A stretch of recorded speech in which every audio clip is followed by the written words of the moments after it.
प्यारे बच्चों नमस्कार। मैं नीरज शर्मा आपके अपने परिवार रोजगार विद अंकित में सभी का हार्दिक स्वागत करता हूं। प्यारे दोस्त, आशा करता हूं कि आप बहुत अच्छे होंगे। सभी प्यारे बच्चों को प्रणाम, नमस्ते, जय हिंद, सुप्रभात, गुड मॉर्निंग। प्यारे बच्चों, तो कैसे हैं आप? सब लोग अच्छे हैं? तो भाई सभी को बहुत बहुत सारा प्यार प्यारे साथी, है ना। चलिए तो बेटा, कल आप लोग बड़ा गुस्सा भी हो रहे थे और गुस्सा होना बनता भी है, लेकिन मेरे दोस्त जो बात सही थी मैंने वही बताई थी, है ना। क्योंकि कल एक बच्चा कह रहा था, उसका नाम तो मुझे याद नहीं है, उसने मैसेज किया कि सर आप बड़ी गड़बड़ करते हैं और क्लास को आगे पीछे करते हैं, है ना। तो इसीलिए मैंने क्लास का टाइम 9 बजे तक, मन का सपोज करो मैं नहीं पहुंच पाता हूं, तो मैंने अभी 9:15 से किया हुआ है, ठीक है। 45 मिनट की लगभग मैंने क्लास रखी हुई है। तो प्यारे दोस्त, कोई मुसीबत या कोई परेशानी होगी तभी ऐसा हुआ होगा, वरना मैं अपने मन से कभी कोई ऐसा काम नहीं करता जिससे कोई दूसरे व्यक्ति को या किसी भी बच्चे को या किसी भी प्राणी को मुझसे कोई परेशानी हो, ठीक है। वो मैं सबसे बड़ा पाप समझता हूँ अपने आप में। यदि मुझसे कोई भी शिकायत है ना, तो मैं ये समझता हूँ कि मैं उस शिकायत को बहुत जल्द दूर करूँ, ठीक है मेरे प्यारे बच्चों। तो बेटा हम वर्तनी पढ़ रहे हैं और वर्तनी का मतलब होता है बोलने और लिखने का ढंग, है ना। बोलने और लिखने का सही ढंग ही क्या कहलाता है? वर्तनी कहलाता है। आप कोई भी शब्द मुख से बोलते हैं और वो शब्द आप सही उच्चारण नहीं कर रहे हैं, तो आप वर्तनी की त्रुटि कर रहे हैं, जो हमारे लिए बहुत ज्यादा इंपॉर्टेंट है। बेटा जो आप जॉब प्राप्त करने जा रहे हैं ना, उस जॉब का मतलब ही सही से अपने आप में अनुशासन है। मतलब आप अपने अधिकारी से यदि अनुशासन में, सभ्यता में बात करेंगे तो बहुत अच्छा लगेगा, आपका अधिकारी आपसे खुश होगा। यदि आप थोड़ा सा भी गलत बोलते हैं तो आपका अधिकारी, आपकी सीआर होती है बेटा, करेक्टर रोल होता है एक आपका। जब आप भर्ती हो जाओगे, जब आप वहां पहुंच जाओगे, तब आपको पता चलेगा। अधिकारी यदि थोड़ी सी भी रेड कलम उसमें चला देता है ना, लाल कलम, तो मेरे बच्चे आपके जो इंक्रीमेंट होते हैं, जो सैलरी की दिक्कत, बहुत सारी मतलब अनाउंस होते हैं आप लोगों के लिए, वो परेशान होते हैं, फिर उनमें बड़ी दिक्कत आती है ना। तो मेरे प्यारे साथी, बिल्कुल परेशान नहीं होना है, बहुत अच्छे से पढ़ते रहना है ना, ठीक है। सभी को प्रणाम, नमस्ते, गुड मॉर्निंग बच्चों, है ना। चलिए बेटा, तो नाम तो नहीं पढ़ पाऊंगा, नाम तो बहुत तेज से चल रहे हैं, ठीक है दोस्त। क्योंकि जब 10,000 बच्चा, कम से कम 12,000 बच्चा क्लास देख रहा हो, तो फिर कमेंट पढ़ना तो बड़ा असंभव हो जाता है दोस्तों। तो आइए मेरे प्यारे बच्चों, वर्तनी की तरफ चलते हैं और जानते हैं इसकी बारे में, सारी बातों को अच्छे से समझते हैं, अच्छे से जानते हैं दोस्तों। तो बेटा आज हमारी दूसरी कक्षा है वर्तनी की। आइए मेरे प्यारे साथी, तो हेडिंग डालेंगे बेटा वर्तनी, हेडिंग डालेंगे आप लोग वर्तनी, वर्तनी, ठीक है। और जैसा कि आप जानते हैं अप्रैल चल रहा है और अप्रैल का भी बेटा माह अब खत्म होने को है, तो बहुत अच्छे से आप अपनी तैयारी करते रहिए, बहुत समय आपको मिलने वाला है। वेस्ट बंगाल, गुजरात के इधर के जो बच्चे हैं, और बेटा 7 सिस्टर राज्य हैं हमारे, असम, मेघालय, मिजोरम, त्रिपुरा, है ना, मणिपुर, इधर के बच्चे अभी परेशान होते हैं, भैया हमें तो हिंदी कुछ समझ में आती है, हम अभी थोड़ा परेशान होते हैं हिंदी लिखने में, बोलने में। तो बेटा बिल्कुल नहीं घबराना, आप बहुत अच्छे से तैयारी कराऊंगा, आपकी प्रैक्टिस कराऊंगा। अभी आप पहले चीजों को समझते चलिए धीरे धीरे, ठीक है मेरे दोस्त। चलो, तो बेटा मैंने बताया था कि शब्द की संरचना, शब्द को जो लिखा जाता है, शब्द की संरचना, संरचना 4 प्रकार से मैंने आपको बताई थी, जिसमें बेटा 2 प्रकार मैं आपको बता चुका हूं, ठीक है ना। जिसमें बेटा तीसरा प्रकार हमारा क्या होता है? उपसर्ग के आधार पर शब्द को लिखना, उपसर्ग के माध्यम से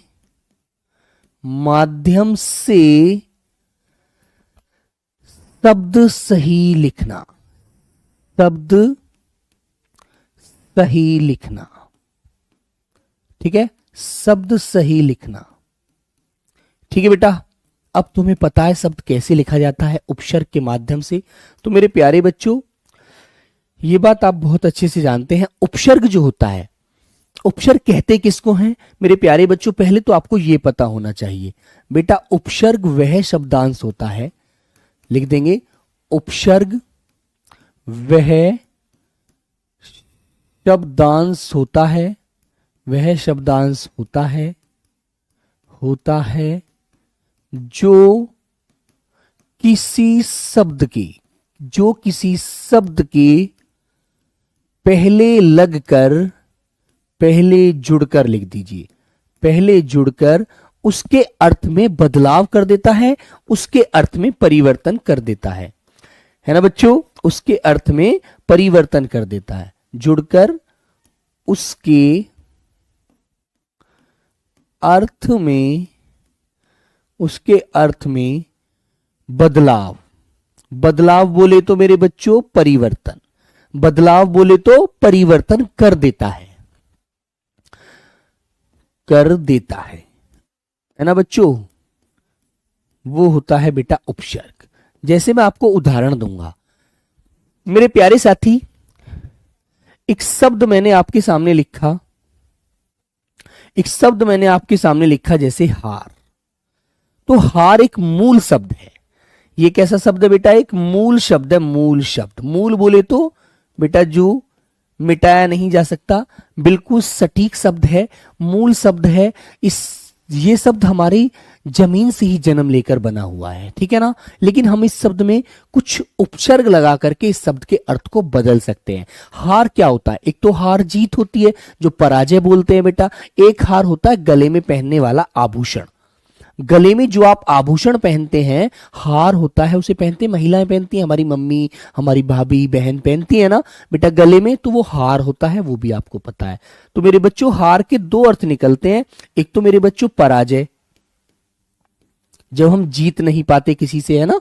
और एक होता है मेरे बच्चे गले का आभूषण, गले का आभूषण,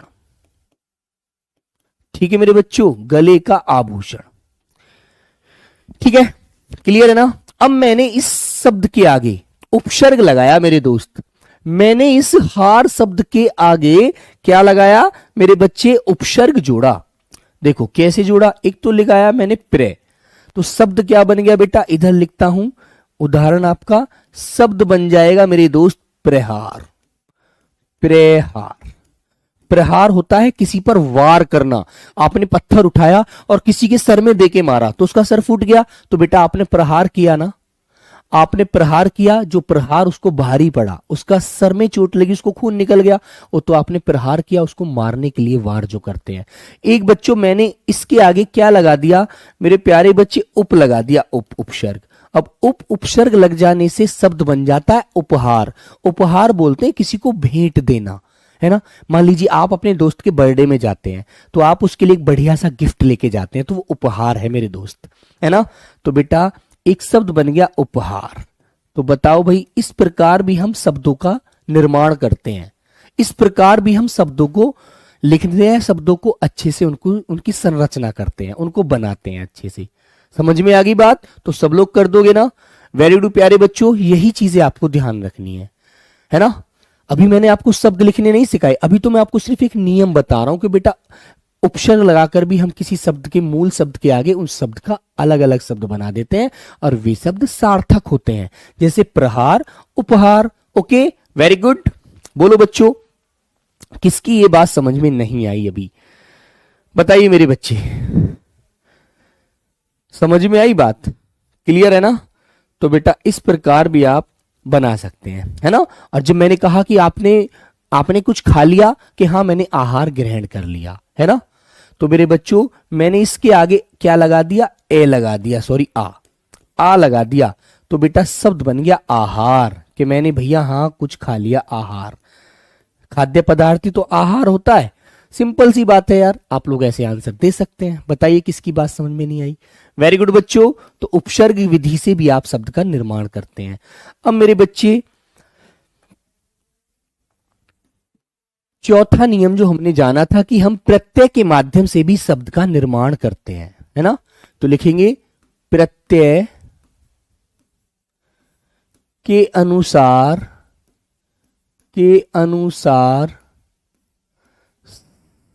शब्द की संरचना, है ना। प्रत्यय के अनुसार शब्द की संरचना कैसे करते हैं? प्रत्यय किसे कहते हैं बेटा? ये भी आपको पता होना चाहिए। पहले आपको ये पता होना चाहिए जी प्रत्यय किसे कहते हैं। हमको तो पता ही नहीं है भैया प्रत्यय का मतलब क्या होता है, हम तो जानते ही नहीं है, हम तो पहली बार पढ़ रहे हैं। हमें तो अभी तो इंटर किया था, है ना। अब भैया इंटर करने के बाद तैयारी करने लग गए नौकरी के लिए, हम तैयारी में लगे हुए हैं, तो हमें पता नहीं है प्रत्यय क्या होता है। लेकिन बेटा छोटी छोटी क्लासों में सिखा दिया जाता है ये मामला भी, प्रत्यय वाला भी। तो लिखेंगे मेरे बच्चे प्रत्यय के बारे में, पहले प्रत्यय के बारे में लिख लीजिएगा। लिखेंगे यह वे शब्दांश होते हैं, वे शब्दांश मतलब शब्द का अंश होते हैं, है ना। ये वे शब्दांश होते हैं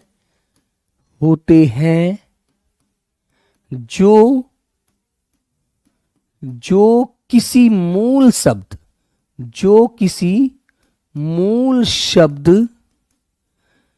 के पीछे लगाए जाते हैं, है ना। किसी मूल शब्द के पीछे लगाए जाते हैं,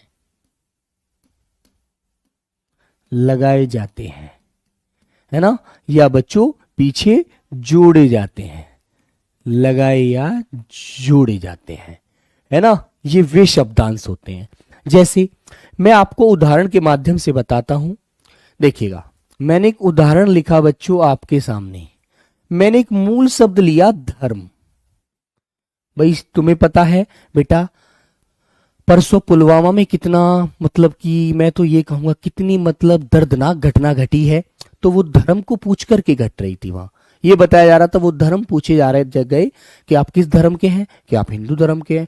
तो लीजिए ले गोली मार दिया उसको जान से। अरे यह क्या है यार, ये तो बड़ा मानवता का वध है। हिंदू मुस्लिम सिख ईसाई ये कुछ नहीं है बेटा, ये सब हमारे लोगों के मन के बीच के एक वहम है ना। अरे हम मानव हैं, हम सब एक साथ हैं, हम सब भाई भाई हैं। ये सब बेकार की बातें फैली हुई हैं। जो वहां घटना घटी वो धर्म को लेकर घटी, ऐसा बताया गया, ऐसे वहां से बयान मिले। ठीक है, तो बेटा मैंने मूल शब्द लिया धर्म। अब मैंने पीछे इसमें एक प्रत्यय लगा दिया मेरे बच्चों, एक। तो शब्द क्या बन गया, शब्द में परिवर्तन आ जाएगा, है ना। शब्द में क्या परिवर्तन आ जाएगा मेरे बच्चों, ये ध जो है ना, ये यदि लघु स्वर है तो ये दीर्घ स्वर बन जाता है। कैसे, देखो बेटा, ये बन गया धार्मिक। क्या बन गया, ये धार्मिक। ये मूल शब्द बन गया धार्मिक। ठीक है, क्लियर है ना। देखो एक प्रत्यय लगने से ध का धा बन गया। इतनी सिंपल छोटी सी बात है, लेकिन प्रत्यय लगने से शब्द का अर्थ बदल जाता है। अब यहां धर्म था केवल, अब बात आ गई धार्मिक। कि यार आप तो बड़े धार्मिक आदमी हैं, आप तो हमेशा भजन में, है ना, और भजन कीर्तन और अपने अपने धर्म संबंधी, जो भी अपने अपने धर्म संबंधी ऊपर वाले को याद करता है, ऊपर वाले का भजन करता है ना। जैसे तुम मुस्लिम धर्म है वो नमाज पढ़ते हैं, चाहे बेटा जो सिख धर्म है वो बेटा गुरुद्वारे में जाते हैं, है ना। सब इस तरह से अपना अपना धर्म के अनुसार अपनी अपनी वंदना करते हैं। ठीक है, ऐसे बच्चों एक शब्द लिया मैंने, एसएससी जीडी का बड़ा प्रिय शब्द है। देखो ये शुद्धि, शुद्धि है ना, शुद्धि। लेकिन अब इसमें क्या होता है, इस शब्द में एक छोटी सी बात छुपी होती है। कुछ बच्चे कहते हैं भैया शुद्धि तो ऐसे लिखा जाना चाहिए, है ना। शुद्धि तो ऐसे लिख गया, बहुत अच्छी बात है। अब मेरे बच्चों जब हमने इसमें क्या जोड़ा, करण प्रत्यय जोड़ते हैं ना, तो तब ये छोटी वाली जो ई है ना, ये छोटी नहीं रहती मेरे दोस्त, ये बड़ी वाली ई बन जाती है। याद रखेंगे, ये भी आपको नियम पढ़ाऊंगा। अभी तो सिर्फ मैं शब्द की रचना करना बता रहा हूं। तो बेटा हमेशा ध्यान रखना, शुद्धिकरण में बड़ी ई की मात्रा आएगी इस प्रकार। करण प्रत्यय लग जाने से ये छोटी ई बड़ी ई में बदलती है। ये बात आपको याद रखनी है मेरे प्यारे बच्चों, ये बात आपको ध्यान रखनी है। ठीक है, शुद्धिकरण। अब इसी तरह वृद्धिकरण, प्रस्तुतिकरण, कोई भी शब्द आप लेंगे, मानवीकरण, है ना, तो बेटा सभी शब्दों में बड़ी ई की मात्रा आएगी करण प्रत्यय से पहले। ये मैं आपको नियम में भी पढ़ाऊंगा, अभी रुक जाइए। ठीक है, तो मेरे प्यारे दोस्त मैंने आपको बताया कि किसी भी शब्द को आपको लिखना है तो आप चार प्रकार से लिख सकते हैं, संधि के अनुसार, समास के अनुसार, उपसर्ग के अनुसार और प्रत्यय के अनुसार। हर शब्द में या तो संधि का नियम होगा, या समास का नियम होगा, या मेरे बच्चों उपसर्ग का नियम लगा होगा, या फिर प्रत्यय का लगा होगा। कोई ना कोई नियम उसके अंदर बैठा होगा उसकी कुंडली में। ये बात आप ध्यान रखना मेरे प्यारे बच्चों। ठीक है भी विनीत, हाँ विनीत प्रिया बेटा, हाँ सही बात है, बिल्कुल समझ रहे हैं, अच्छी बात है, यही चीजें ध्यान रखनी है। ओके चलो, तो बच्चों यहां तक की बात आप समझ आई होगी आपको। आगे आइएगा। अब बच्चे मैं चलता हूं नियम नंबर 1 की तरफ, आपको ये चीज ध्यान रखनी है। देखो, नियम नंबर 1,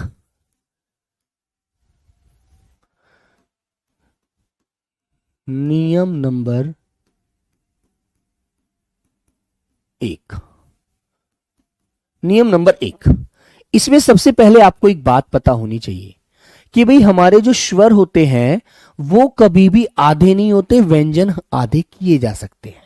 स्वर कभी आधा नहीं किया है, स्वर को कभी तोड़ा नहीं जा सकता बेटा, याद रखना। जो व्यंजन ध्वनियां हैं उनको आप तोड़ सकते हैं, जोड़ सकते हैं, कैसे भी अपनी तरह रूप दे सकते हैं, लेकिन स्वर ध्वनियां जो 11 ध्वनियां हैं उनमें आप कोई परिवर्तन नहीं कर सकते। ये चीज याद रखना, ठीक है। और ये चीज हमें ध्यान रखनी है अच्छे से। तो बेटा लिख देंगे, लिख देना मेरे प्यारे बच्चों कि स्वर ध्वनियों को, स्वर ध्वनियों को कभी भी तोड़ा या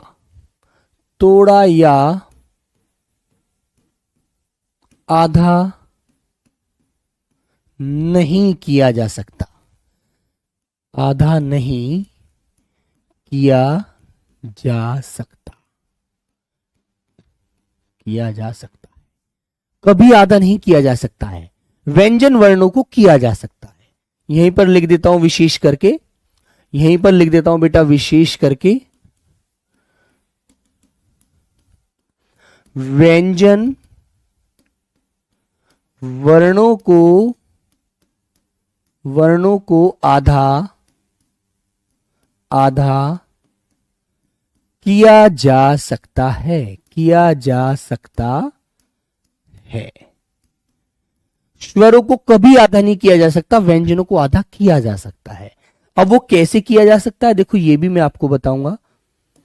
देखो बेटा, आपने मानो के लिखा, के कबूतर, है ना, एपेनार आप हम, तो बेटा ये तो स्वर हो जाते हैं। जो के कबूतर लिखते हैं हम लोग, तो तुम्हें एक बात पता है, इसको आधा करना हो तो कैसे करेंगे, कैसे करोगे? तो बेटा इसको आधा करना है तो आप इसके नीचे हलंत नहीं लगाओगे ऐसी जगह। जब किसी शब्द के बीच में ये आ रहा हो तो आप उसको आधा नहीं, वैसे आधा नहीं कर सकते हलंत लगा करके, नहीं। आप मेरे बच्चों इसकी जो ये पूंछ है ना, ये वाली जो पूंछ है ये वाली, इसको बेटा यहां से इस प्रकार कर देते हैं, ऐसे।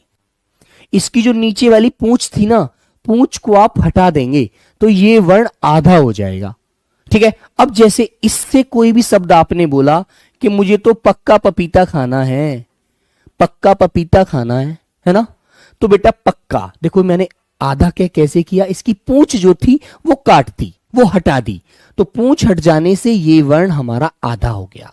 समझ में आ गई मेरे बच्चों बात? कर देंगे इस चीज को आप क्लियर कर दोगे ना? ध्यान रखना। ऐसे ही बेटा जैसे मान लीजिए मैंने कहा कि भाई खे है, खे वर्ण, खे वर्ण लिख दिया मैंने आपके सामने ये वाला। अब खे वर्ण है, इसको आप आधा कैसे करोगे? क्या करते हैं बेटा, इसकी तो पूंछ हटा दी आपने, पूंछ है ना, इसकी तो पूंछ हटा दी, लेकिन इसका क्या करोगे बेटा? ये जो खड़ी पाई है ना, ये जो खड़ी वाली पाई है, इसको खड़ी पाई बोलते हैं। डंडा जो रेखा जो आ रही है खड़ी वाली, ये खड़ी रेखा को हटा दिया जाता है और मेरे दोस्त इससे ऐसे बन जाता है, फिर ये ऐसे ऐसा रूप धारण कर लेता है, ठीक है। अब तुम इससे संबंधित कोई भी शब्द बनाओ। तुमसे मैंने कहा कि भाई तुम एक बात जानते हो कि हाँ भैया बताओ, कि तुम्हारे गांव वाला जो वो था उंगली माल, जो डाकू था यार, वो बड़ा विख्यात था। उसे बहुत बहुत दूर के लोग जानते हैं कि वो लोगों को मारता था, उनकी उंगलियां काट लेता था और वो उंगलियां एक माला में पिरोकर अपने गले में डाल लिया करता था। तो ये बात तो बड़ी विख्यात है, बड़ी प्रसिद्ध है, उसने तो बड़ी ख्याति प्राप्त करी। तो मेरे बच्चों आप इसके अनुसार इस तरह से उस वर्ण को आधा कर सकते हैं, कर सकते हो ना? तो मेरे दोस्त मैंने एक शब्द लिखा आपके सामने, विख्यात। तो इसकी खड़ी पाई जो थी वो हटा दी, खड़ी पाई, इसकी तो पूंछ हटा दी,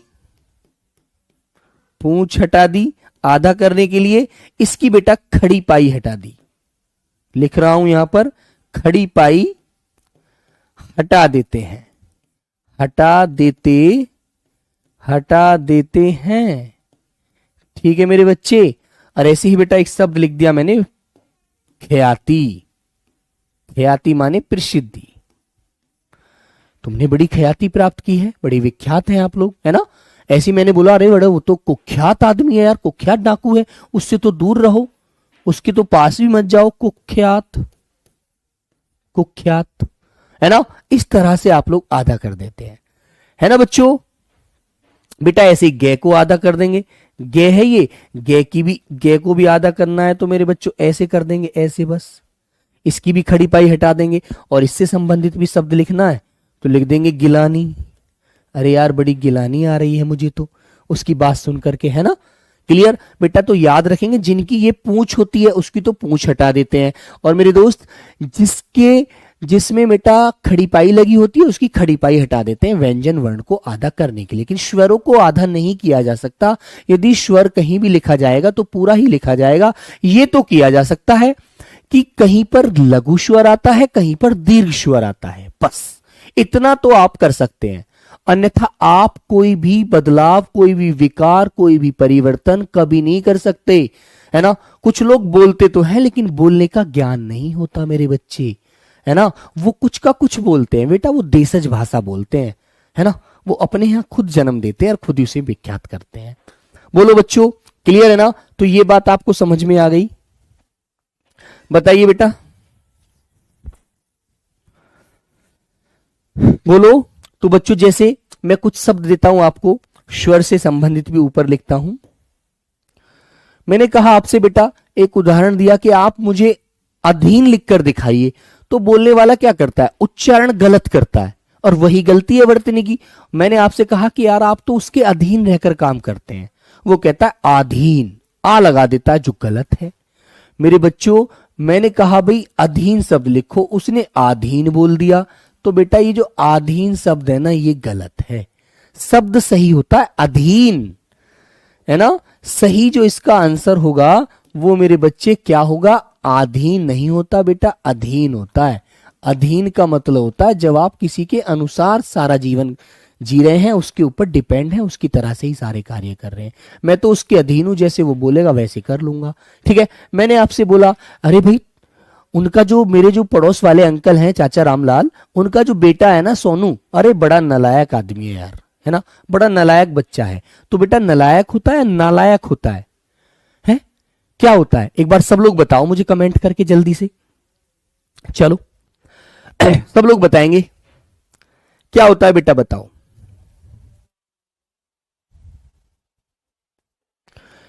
तो मेरे बच्चों नालायक नहीं होता, शब्द होता नालायक, जो लायक ना हो, योग्य ना हो, है ना, उसे बोला जाता है नालायक। तो मेरे बच्चों यही शब्द आपको ध्यान रखने हैं। तो बेटा ये नालायक मत कह देना, नालायक नहीं होता, नालायक शब्द नहीं होता, शब्द होता नालायक, जो लायक नहीं है लेकिन अपने पिता की औलाद तो है, पिताजी को तो प्यारा है लेकिन नालायक है। तो बेटा ये भी आपको ध्यान रखना है, नालायक, ठीक है मेरे बच्चे, नालायक। क्लियर है ना बेटा। ये छोटी छोटी बातें मैं समझाता चल रहा हूं, इनको ध्यान रखना कि बोलने का तरीका और लिखने का तरीका ही वर्तनी है। कोई दुनिया की ताकत आपको ये नहीं सिखा सकती कि इस चीज को ऐसे करना है। आपको शुद्ध बोलना है तो शुद्ध बोलकर ही आप अपनी वर्तनी सुधार सकते हैं, अन्यथा रटकर कभी नहीं सुधार सकते। और एक बात ध्यान रखना, ये मैं आपको बताता हूं, एक किताब जब आप लेते एक तरफ शुद्ध लिखा होता है और एक तरफ बेटा अशुद्ध लिखा होता है, एक तरफ शुद्ध लिखा होता है एक तरफ अशुद्ध।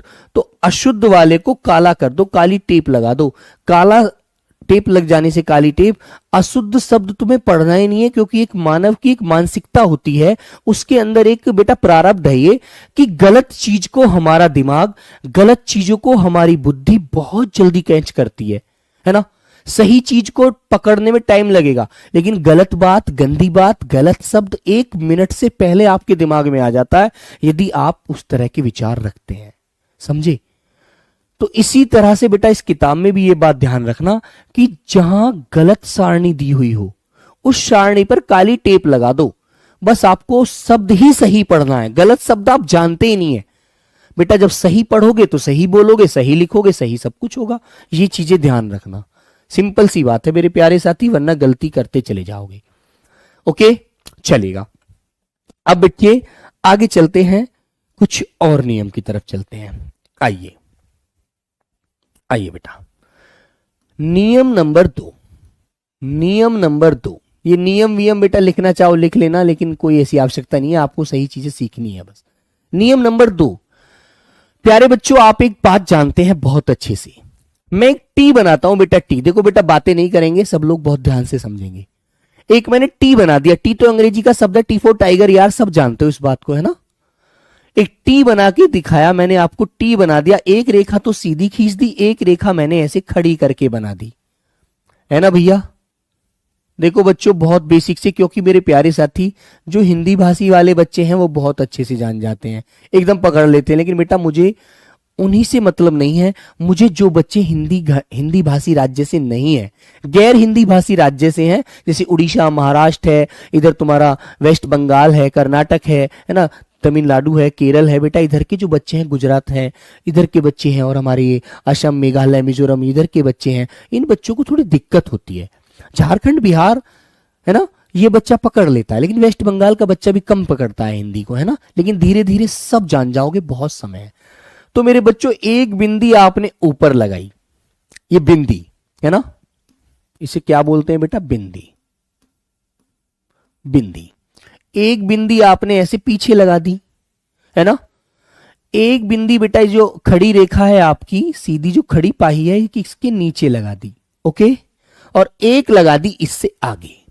अब तुम्हें एक बात का ज्ञान होना चाहिए, किसी किसी शब्द में ये बिंदी आपको लगी नजर आएंगी, तो आपको ये पता जरूर होना चाहिए कि ये बिंदी यदि ऊपर लगी है तो इसको क्या कहते हैं, पीछे लगी है तो इसको क्या कहते हैं, नीचे लगी है तो इसको क्या बोला जाएगा, और सामने यदि इसके आगे लगी है खड़ी पाही के तो इसे क्या बोला जाएगा, ये कौन सी भाषा के शब्दों में लगती है ना। इतना ज्ञान आपको होना जरूरी है, ठीक है दोस्त, क्योंकि आप एक हिंदुस्तानी है और हिंदुस्तान की भाषा का आपको ज्ञान नहीं है, तो इसका मतलब है कि बेटा आप उस पर बिल्कुल ध्यान ही नहीं दे रहे हैं, है ना। चलिएगा आ जाओ, जो बच्चों ऊपर वाली बिंदी है इसे मेरे दोस्त अनुस्वार कहते हैं, जो नाक से आवाज निकलती है ना, इसे क्या बोलते हैं बेटा, अनुस्वार, अनुस्वार बोला जाता है ना, जिसकी आवाज नाक से निकलती है, समझे आप लोग। और मेरे दोस्त एक इसकी जगह ही आप एक चंद्र बिंदु और लगाते हैं, ऐसे लगाते हो ना चंद्र बिंदु, चंद्र बिंदु को अनुनासिक कहते हैं, अनुनासिक। ये आवाज नाक और मुंह दोनों से लगती है, दोनों से निकलती है ना। किसी किसी शब्द पर आपने चंद्र बिंदु भी लगा देखा होगा, जैसे मैंने कहा यार मेरी आंख मेरी आंख में दर्द हो रहा है, तो आंख शब्द आपने जब बोला तो आंख में नाक और मुंह दोनों से आवाज अनुस्वार अनुनासिक की आई, ठीक है। अब बच्चों आती है पीछे वाली ये बिंदी जो लगी हुई है, ये कौन से अक्षर में लगी होती है जी, ये कौन से वर्ण की होती है, ये किसकी आवाज क्या होती है मेरे बच्चे, इसकी आवाज पंचमा अक्षर की होती है, पंचमा अक्षर, है ना। जैसे मैंने आपको पढ़ाया कि जो 25 स्पर्शी व्यंजन है उनके पीछे का जो 5वां वर्ण है ना, वो बेटा आवाज पीछे वाली देता है, ये पीछे वाला। जैसे बेटा के वाला वर्ण आप पढ़ेंगे तो आप पढ़ेंगे अंगा, ऐसे, है ना। अब बात आती है नीचे जो लगा हुआ है, खड़ी पाही जो है हमारी, खड़ी रेखा जो है, इसके बिल्कुल सटीक नीचे जो ये बिंदी आ रही है, इसको क्या बोला जाता है भैया, ये भी बताओ। ये बेटा क्या होता है, उत्क्षिप्त होती है, उत्क्षिप्त। इसको हम ताड़नजात भी कहते हैं, ताड़नजात, है ना।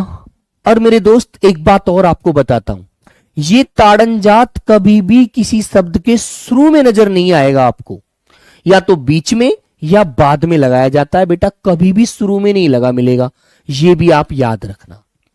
और मेरे बच्चों ये वाली जो बिंदी इस रेखा से जो आगे आ रहा है, इसे बच्चों नुक्ता कहते हैं, नुक्ता, नुक्ता।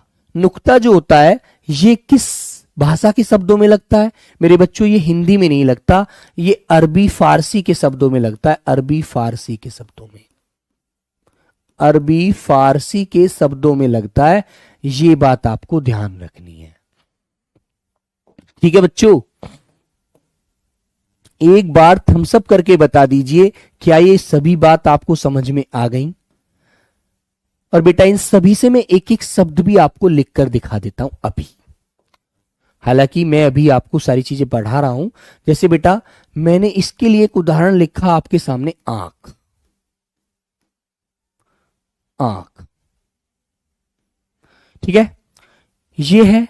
जैसे बच्चों मैंने लिख दिया सड़ानन, या बच्चों कोई शब्द लिख दिया ड नहीं, जैसे कि एक संधि शब्द कोई भी ले लीजिए आप, व्यंजन संधि का शब्द होता है जिसमें बेटा ये अनुस्वार आता है, क की जगह अनुस्वार में बदल जाता है, पंचमाक्षर होता है ये, है ना। कोई भी शब्द, जैसे मेरी याद नहीं आ रहा, एक शब्द व्यंजन संधि का शब्द है, उसके अनुसार ये पंचमाक्षर आपको मिलेगा, कभी भी बीच में लगा मिलेगा, और है ना, कभी भी मिलेगा बीच में लगा हुआ। ताड़नजात से जैसे बेटा मैंने एक शब्द लिख दिया सड़क।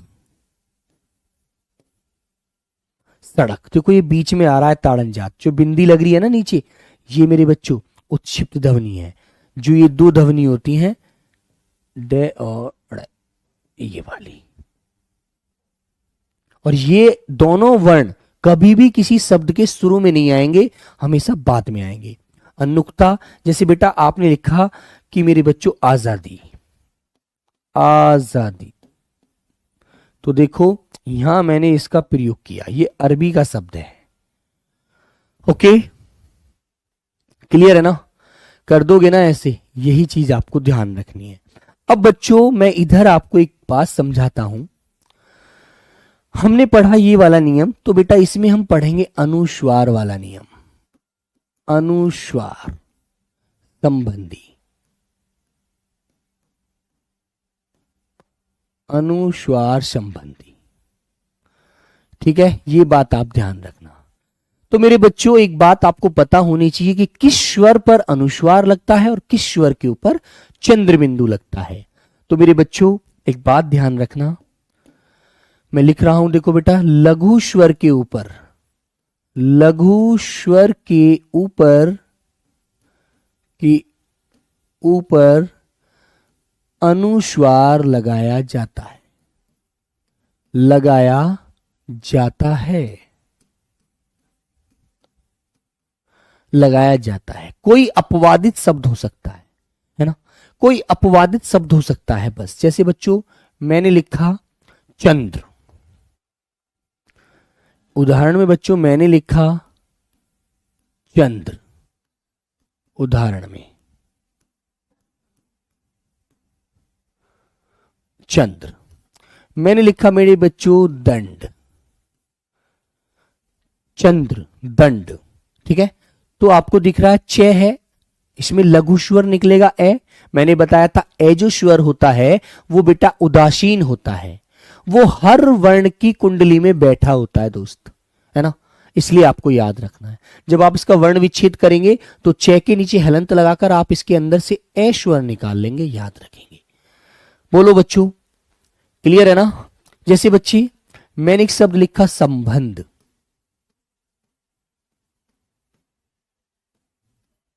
संबंध,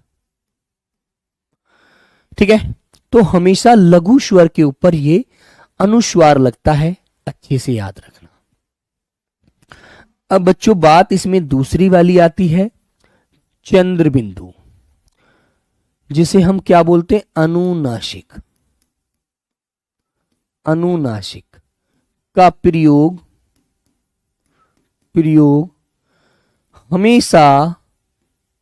हमेशा दीर्घ स्वर पर किया जाता है, दीर्घ स्वर पर किया जाता है। अब तुम्हें ये तो अच्छे से पता है भैया, दीर्घ स्वर होते हैं 7 और लघु स्वर होते हैं बेटा 4, है ना, ये तो आप अच्छे से जानते हैं। लघु स्वर भी मैंने आपको बताए होंगे, नहीं बताए तो लो अब बता देता हूं बेटा, ए, छोटी ई, छोटा ऊ और रेरिशी, ये बच्चों हमारे लघु स्वर हैं। और जो दीर्घ स्वर होते हैं मेरे बच्चे वो 7 कौन से हैं, एक तो आ होता है, कलर बदल लेते हैं, मिक्सर सा हो जाएगा बेटा, एक तो आ हो गया, एक बड़ी वाली ई हो गई, एक बड़ा ऊ हो गया बेटा, ए हो गया, आई हो गया, ओ हो गया बच्चों, और आपका औ हो गया। ये आपके 7 होते हैं दीर्घ स्वर। ठीक है, 7 आपके दीर्घ स्वर हैं, ये आपको ध्यान रखना है बच्चों, ये बात आपको याद रखनी है बेटा। इन्हें मैं करने को बहुत जल्दी जल्दी करवा दूंगा, लेकिन क्या फायदा, फिर आपको समझ ना आए, आपको अच्छे से चीजों की पकड़ ना बने, तो कोई फायदा नहीं है ना। क्योंकि अभी एग्जाम तो एकदम होने वाला नहीं है, यदि मैं तेज करके चलूं उसका कोई फायदा नहीं है। इसलिए मैं आपको चाहता हूं कि बहुत धीरे धीरे सारी चीजों को समझाऊं। तो बच्चों, जैसे एक शब्द मैंने आपसे बोला कि भाई गांधी लिखकर दिखाइए मुझे, सब बच्चे गांधी लिखकर दिखाएंगे, गांधी। तो गांधी पर आपने क्या लगाया, चंद्र बिंदु लगाया ना। इसी प्रकार मेरे बच्चों, मैंने कहा भाई मुझे आप लोग चांद लिखकर दिखाइए, चांद। तो चांद आपने ऐसे लिख दिया, चांद लिख दिया ना। मैंने आपसे कहा कि यार चांदनी लिखना, चांदनी, चांदनी, चंद्रमा की चांदनी लिखकर दिखाना। तो भैया आपने लिख दिया ऐसी चांदनी। बोलो बोलो बच्चों, किसको ये बात समझ में नहीं आई मेरे प्यारे साथी, एक बार अच्छे से बताओ, बोलो बच्चों, है ना। तो बेटा ये बात आपको समझिए, आपसे मैंने कहा अंग, अंग, अंक, अंक। और बच्चों ये भी ध्यान रखना, अनुस्वार हमेशा ए स्वर के बाद में और व्यंजन से पहले आता है। ये भी मैं आपको नेक्स्ट पेज पर लिख देता हूं बच्चों, ध्यान रखेंगे, लिख देंगे, विशेष करके लिख दीजिए, विशेष करके याद रखना बेटा। जिसे आप विशेष बोलते हैं ना, उसे आप अंग्रेजी में जो नोट कहते हैं, नोट कर लो, हिंदी में उसे विशेष बोला जाता है, ये भी ध्यान रखना। ठीक है, तो बच्चों लिखेंगे अनुस्वार का प्रयोग, अनुस्वार का प्रयोग हमेशा, अनुस्वार का प्रयोग हमेशा स्वर के बाद, स्वर के बाद तथा व्यंजन से पहले किया जाता है, व्यंजन से पहले, व्यंजन से पहले किया जाता है, व्यंजन से पहले किया जाता है। ठीक है, स्वर से पहले और व्यंजन से, स्वर के बाद, सॉरी,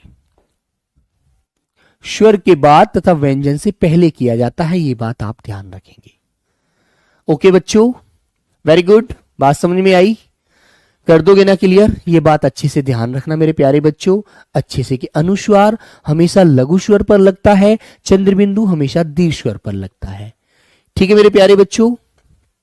हाँ, अब एक बात और बेटा, एक नियम, तीसरा नियम लिख लीजिएगा, एक नियम और बताना है। शब्द तो बेटा बाद में कराऊंगा, बड़ी ई का छोटी वाली ई में, छोटी ई में परिवर्तन, परिवर्तन, है ना। बड़ी वाली ई का छोटी वाली ई में परिवर्तन। क्योंकि समय का अभाव है तो इसलिए मैं कोई और बड़ा नियम नहीं बताऊंगा अभी, है ना बच्चों। धीरे धीरे सारी चीजें समझेंगे। जैसे बच्चों याद रखेंगे, जब कोई शब्द, जब कोई शब्द एक वचन में लिखा होता है, एक वचन बोले तो एक में, उसका एक रूप दर्शता है, एक वचन में होता है, एक वचन में लिखा होता है, तो उसका, लिखा होता है तो उसके अंत में, अंत में ई बोले तो बड़ी ई, बड़ी, बड़ी ई, बड़ी ई आती है।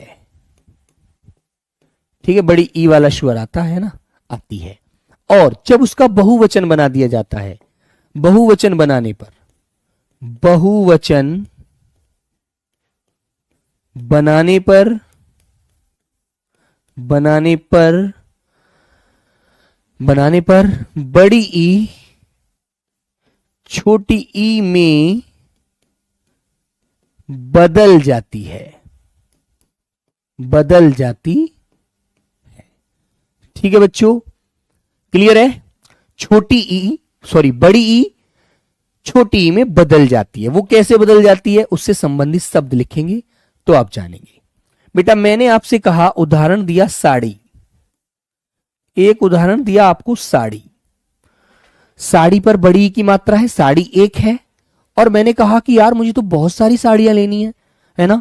तो मेरे बच्चों ये जो बड़ी वाली ई है ना, ये बड़ी वाली जो ई है, ये बेटा बड़ी वाली ई छोटी वाली ई में बदल जाएगी। कैसे? आप लिखेंगे साड़ियां, आप लिखेंगे बेटा साड़ियां और चंद्र बिंदु लगा देंगे पीछे, है ना, साड़ियां।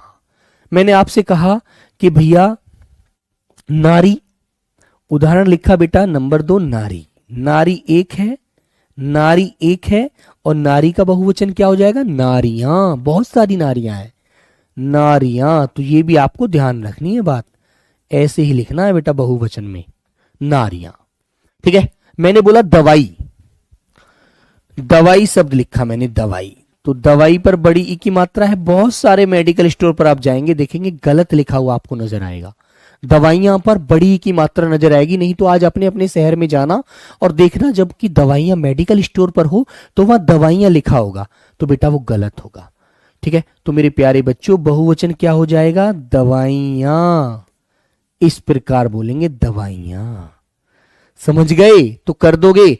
तो इसी तरह से मेरे प्यारे बच्चों मैंने कहा स्त्री तो स्त्रियां, नाली नालियां, साड़ी साड़ियां, दवाई दवाइयां। कोई भी एक वचन का बहुवचन बनता है तो बड़ी वाली जो ई की मात्रा होती है वो छोटी वाली ई में बदल जाती है। दोस्तों ध्यान रखना इस बात को। ठीक है। तो बेटा आज की क्लास के यही मेरे को बताना था। और भी बहुत सारे नियम है, रे संबंधी नियम है, ताड़नजात संबंधी नियम है ना, बहुत सारी चीजें हैं, वो समझाएंगे कल नेक्स्ट क्लास में पढ़ेंगे। फिर अच्छे देखो मैं थोड़ी थोड़ी चीजें इसलिए पढ़ा रहा हूं क्योंकि बच्चों जो हमारे गैर हिंदी भाषी वाले बच्चे हैं उनको भी हम साथ लेकर चलें, हमें किसी को छोड़ना नहीं है, हमें सबको एक साथ लेकर चलना है। ठीक है। और यही बेटा मेरा धर्म है। तो चलो मेरे प्यारे बच्चों, सभी को मेरा आज की क्लास के लिए प्रणाम। और बेटा क्लास देरी होने के पीछे कारण मैं नहीं होता, कोई ना कोई ऐसी आपदा ही होती है जो मुझे रोक देती है, वरना दोस्त मैं कभी लेट करना नहीं चाहता। ठीक है। तो थैंक यू प्यारे बच्चों, जय हिंद जय भारत, लव यू प्यारे बच्चों, सभी को मेरा प्रणाम, नमस्ते, जय हिंद।